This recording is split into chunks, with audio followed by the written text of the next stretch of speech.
The home of the Kentia palm is a tiny speck of land in the Pacific Ocean, halfway between Australia and New Zealand, named Lord Howe Island in 1788, the year of its discovery. Just 7 miles long by 1 mile wide, it is often described as the most beautiful island in the world. In the island's largely untouched forests grow 4 indigenous palms, one of which is the world-renowned Kentia palm. Its correct botanical name is actually Howea forresteriana, but Kentia was its original name when the first palm exports left the island in the 1870s. Since World War II, tourism has become an increasingly important form of employment for island residents. But the Kentia palm still remains Lord Howe's only significant export, providing most of the income needed by the island administration. Early records of palm exports are extremely rare on Lord Howe Island itself, as there was no official administration on the island until 1913, and no real records maintained until then. The first horticultural catalogs to list Kentias appeared in 1871. These were probably live specimens sent across from Lord Howe Island. Within just a few years, the Kentia became established as a leader of indoor potted palms. By the 1880s, a well-organized industry had developed on the island, with the residents harvesting the seeds and sending them to Europe directly or via agents in Sydney, Australia. The seeds were in such high demand, however, and in such short supply, that one Belgian horticulturist decided to travel to Lord Howe Island personally to try to secure a supply for his family nursery.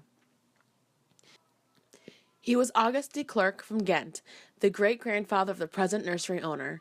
He left Antwerp on September 25, 1898, for the 8-week sea voyage and soon became the first European nurseryman to base his business solely on these palms. The Kentia palm industry was interrupted by the 2 Great World Wars, but apart from these setbacks, the palm from Lord Howe Island maintained its status position as the best indoor palm of all. Its long stems, elegantly arched fronds, and dark green leaflets make it extremely attractive. Also, Lord Howe Island has a mild temperature climate, and the palms thrive in conditions of low light, temperature, and humidity. They are better suited to indoor European conditions than other palms with more tropical origins. For in-home growth, room temperature of around 65 degrees to 75 degrees Fahrenheit. The temperature should not become lower than 55 degrees. Indirect sunlight for many of the popular indoor palms is advisable, and the Kentia particularly grows well and maintains its health in low light conditions.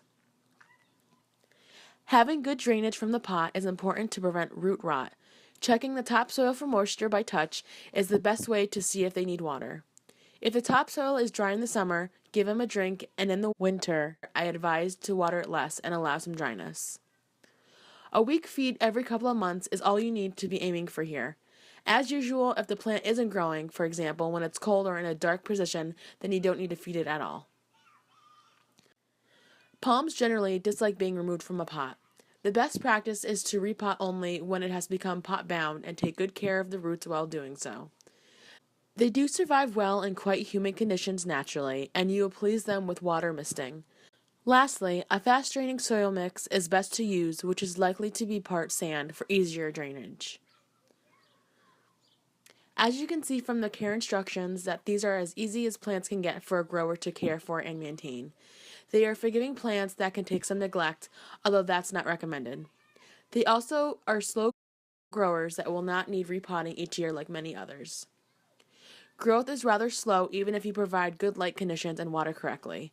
In fact, you may only get a few new stems each year.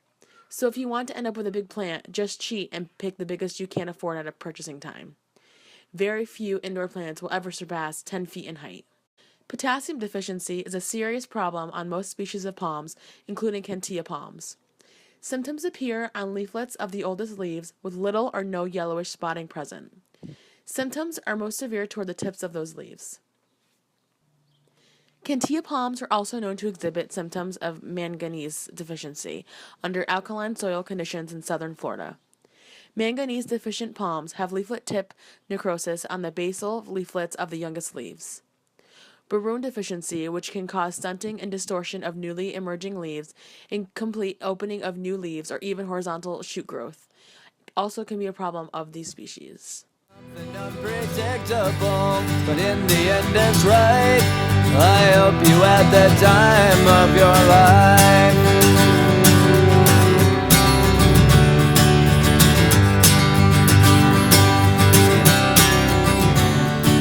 It's something unpredictable, but in the end is right.